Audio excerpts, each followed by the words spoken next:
দর্শকরা, ইভিনিং শোতে আপনারা সবাইকে স্বাগত জানাচ্ছি। দর্শকরা, আজকে আমি একটা কথা যেটা আমরা গত ইভিনিং শোতে আপনারা যেটা আলোচনা করেছিলাম যে NHIDCL বরাকে রাস্তার সর্বনাশ করছে এবং কার্যত এই কথা আজকে মেনে নেওয়া হয়েছে সরকারের পক্ষ থেকে, যদিও সরাসরি মানা হয়নি।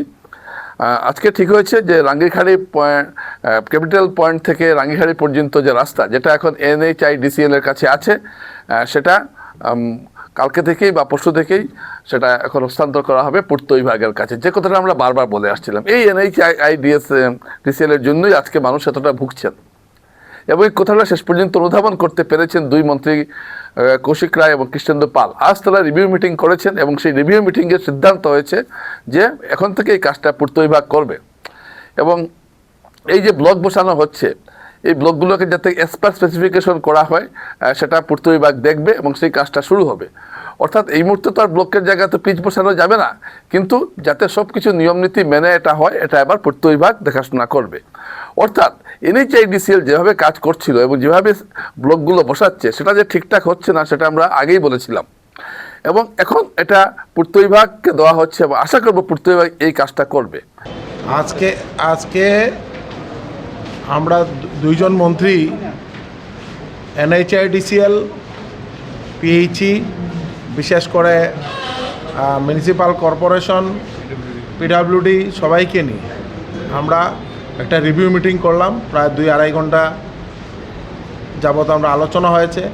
কারণ এই যে রাঙ্গিরখাড়ি টু ক্যাপিটাল পয়েন্ট, এই বিশেষ করে এই রাস্তাটা যাতে অ্যাজ পার নর্মস যাতে রাস্তাটা তৈরি করা হয়, যার কারণে NHIDCL উনিও গুয়াহাটির থেকে এসেছেন আমাদের সঙ্গে এবং উনি নিজে রাস্তাটা পরিদর্শন করেছেন এবং রাস্তাটা যাতে ভালোভাবে তৈরি করা হয়। আর সব থেকে বড় কথা, আপাতত যতটুকু তারা যাতে রিপেয়ারিং করে, এই রাস্তাটার উপর যেহেতু ওভারব্রিজ হবে, এলিভেটেড যেটু ফ্লাইওভার, এই ফ্লাইওভারের জন্য এটা PWDকে হস্তান্তর করার জন্য একটা সিদ্ধান্ত নেওয়া হয়েছে।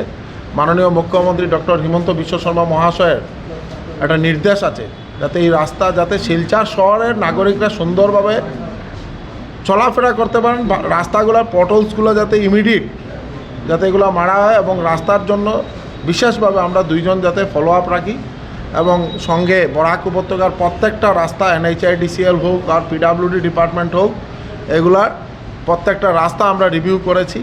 যেখানে এর প্রবলেম আছে ওইগুলা রেভিনিউ ডিপার্টমেন্টের সঙ্গে ডিস্ট্রিক্ট কমিশনারের সঙ্গে বসে যাতে ইমিডিয়েট সলভ করা যায় তার কারণে নির্দেশ দেওয়া হয়েছে।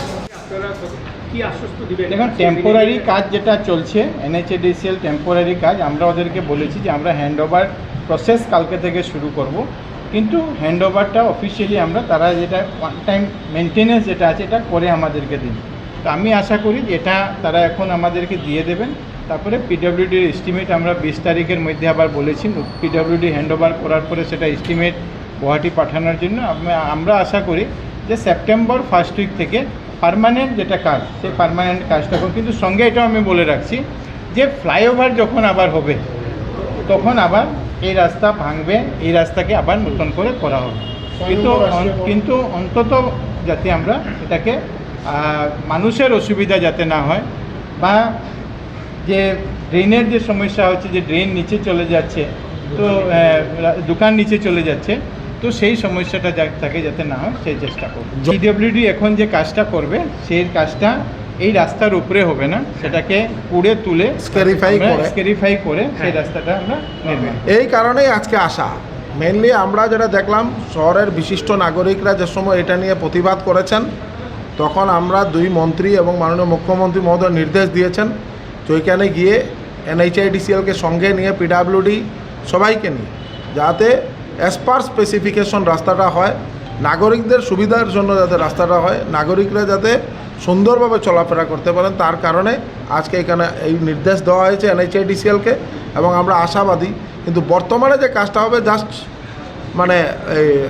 কিছুদিনের জন্য যাতে আমরা সুন্দরভাবে চলাফেরা করতে পারি, তার কারণে কিছু ব্লক বসিয়ে, কিন্তু এটা হ্যান্ডওভার যে সময় PWD নিয়ে নেবে তখন অ্যাজ পার স্পেসিফিকেশন গাইডলাইন ভালো করে এই রাস্তা তৈরি করা এবং এই ব্লকের উপর দিয়ে যাতে ভারী গাড়ি না যায়, তাই রাত্রেবেলা ক্যাপিটাল পয়েন্ট থেকে রাঙ্গিরখাড়ি পর্যন্ত রাস্তায় কোনো ধরনের হেভি গাড়ি চলাচল করতে পারবে না। এই গাড়িগুলোকে শিলচর বাইপাস হয়ে যাওয়ার কথা বলা হয়েছে। যদিও ট্রাঙ্ক রোডের কাজটা এখনো NHIDCL এর কাছে আছে এবং রাঙ্গিহাড়ি থেকে সোনাবাড়ি ঘাট হয়ে যে রাস্তাটা যেটা NHI কাছে আছে সেটাও ড্রেন হয়ে গেলে সেটাও পূর্ত বিভাগের কাছে সমঝে দেওয়া হবে। অর্থাৎ NHIDCL এর কাজকর্ম নিয়ে যে একটা জন অসন্তোষ তৈরি হয়েছে এটা কিন্তু পরিষ্কার হয়ে গেছে এবং তাদের কাছ থেকে অনেকগুলো রাস্তায় নিয়ে নেওয়া হচ্ছে। আমি আশা করবো রাতাছড়া থেকে কালাইনের রাস্তাটাও NHIDCL এর কাছ থেকে নেওয়া হবে। কৌশিক রায় মন্ত্রী আরো কিছু কথা বলেছেন যে ফ্লাইওভারের কাজ 2 মাসের মধ্যে শুরু হচ্ছে, সয়েল টেস্টিং এর কাজ শুরু হয়ে যাবে আগামী 2 মাসের ভেতরে এবং এই যে ক্যাপিটাল থেকে এবং তিনি বলেছেন যে ক্যাপিটাল থেকে যে এই যে রাস্তার কাজটা যেটা হচ্ছে মানুষের কিছু অসুবিধা হবে কিন্তু এই মুহূর্তে ব্ল্যাক টপিংটা সম্ভব নয়, তাই ওয়েদার ফরকাস্ট দেখে যাতে কাজ করা হয় এই নির্দেশ তিনি দিয়েছেন এবং NHIDCL কর্মকর্তারা বলেছেন যে তারা এখন থেকে তারা যেটা করবেন সেটা হলো যে ওয়েদার ফরকাস্ট দেখে অর্থাৎ আবহাওয়া কি ঘটছে, আগামী 2 দিনে বৃষ্টি থাকবে কিনা এসব দেখে রাস্তায় যাতে কাজে হাত দেওয়া হয়।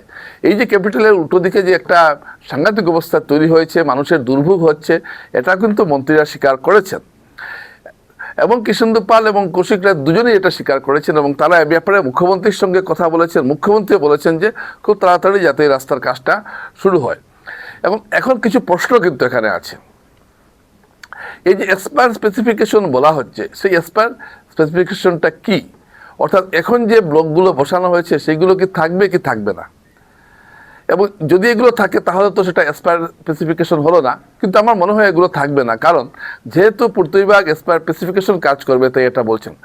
আরেকটা গুরুত্বপূর্ণ প্রশ্ন এখানে উঠেছিল, এই যে রাস্তার উপরে ব্লক বসানো হচ্ছে এর ফলে রাস্তা উঁচু হয়ে যাচ্ছে, মানুষের দোকানপাট ঘরবাড়িতে জল ঢুকবে, এই ব্যাপারে মন্ত্রী কৌশিক রায় পরিষ্কার জানিয়ে দিয়েছেন না, এটা খুদাই করে এবং উপরটা কেটে সেখানে ব্লক বসানো হবে। এটা যদি করা হয় তাহলে সেটা ঠিক হবে, কিন্তু ব্লকের নিচে যদি বিটুমিনাস কোনো প্রলেপ দেওয়া হয়, জল যদি না ঢুকে, ইঞ্জিনিয়ারিং অনেকগুলো বিষয় এখানে জড়িত রয়েছে। যাই হোক, তবুও এটা খুব আশার কথা যে 2 মন্ত্রী এসে এখানে বৈঠক করায় জনগণের দুর্ভোগের কিছুটা হলেও অবসান ঘটবে বলে আমরা বিশ্বাস করি এবং ক্যাপিটালের যে রাস্তার কাজটা যাতে ঠিকমতো হয় সেটা নিয়ে NHIDCL এর আসলে দর্শকরা NHIDCL এর কর্মকর্তারা নিজেদের তারা মনে করেন তারা সাংঘাতিক একটা কিছু এবং তারা এটা ভাবতে অভ্যস্ত হয়ে গেছেন যে তারাই সব কিছু, তারা কেন্দ্রীয় সরকারের সংস্থা, তারা রাজ্য সরকারের কাউকে তারা পরোয়া করেন না, এমনকি কোনো বিধায়ককে তারা নীতিন গাডকারির ভয় দেখান। মানে তারা ভাবছেনটা কি নিজেদের, এবং বিভিন্ন সংগঠন গেলে শুধু বলবেন যে কাম চল রা হ্যায়, ওয়ার্ক ইজ ইন প্রোগ্রেস, এই ধরনের কথা বারবার বলছেন। কি প্রোগ্রেস তারা করছেন? আজকে তাদের জন্য শিলচর শহরের হাজার হাজার মানুষ ভুগছেন, বরাক উপত্যকার হাজার হাজার মানুষ এই সংস্থার জন্য ভুগছেন। এই সংস্থার কাছ থেকে 2টো রাস্তা আজকে কেড়ে নেওয়া হয়েছে, আমি চাইব সবগুলো রাস্তা এদের কাছ থেকে কেড়ে নেওয়া হোক। এরা বরাক উপত্যকার রাস্তায় কাজের জন্য যোগ্য একটা প্রতিষ্ঠান নয়, এটা এখন পরিষ্কার পরীক্ষিত সত্য হয়ে গেছে এবং আমি বলবো যে 2 মন্ত্রী আছেন তারাও এই বিষয়টা অনুধাবন করছেন, কিন্তু হয়তো বিভিন্ন কারণের জন্য হয়তো তারা এই ব্যবস্থাটা নিচ্ছেন না। তবে ক্যাপিটাল থেকে রাঙ্গিখাড়ি পর্যন্ত রাস্তার কাজের যে ব্যবস্থাগুলো নয়, এখন পর্যন্ত যেটা শুনলাম রিভিউ মিটিংয়ে যেটা হয়েছে এবং যেটা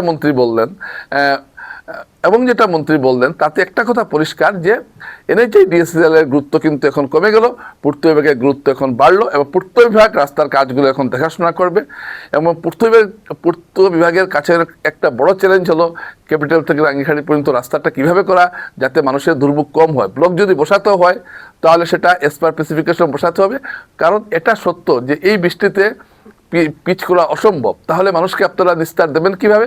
ব্লক বসাতে হবে। ব্লক বসাতে গেলে সবগুলো নিয়ম নীতি মেনে বসাতে হবে, হুড়হাড় করে বসিয়ে দিলাম লোক দেখানোর জন্য, তারপর সব ভেঙে গেল, এসব যাতে না হয়। এবং একটা খুব সুন্দর সিদ্ধান্ত নেওয়া হয়েছে যাতে হেভি গাড়ি এদিকে না যায়, কারণ এইসব 36 চাকা 20 চাকা 18 চাকার গাড়ি যখন যাবে ব্লক টক যে কোথায় উড়ে যাবে সেটা বলার অপেক্ষা রাখে না। তাই এদিকে রাস্তাটা জনগণের সুবিধার জন্য যদি রাস্তাটা বন্ধ করা হয় তাহলে সেটা অত্যন্ত ভালো, তবে সেটা হয় কি না হয় সেটা দেখার বিষয়। যদিও আজকের বৈঠকে পুলিশের কর্মকর্তারা উপস্থিত ছিলেন। যাই হোক দর্শকরা, এই রিভিউ মিটিংয়ের পর যে সুখবরগুলো পাচ্ছি এটা আমার খুব ভালো লাগছে যে এই অভিশপ্ত NHIDCL এর কাছ থেকে যে রাস্তাটা দেওয়া হচ্ছে এটা একটা ভালো খবর। এবার হয়তো শিলচরের মানুষের কপালে দুর্ভোগের অনেকটাই অবসান ঘটবে। নমস্কার।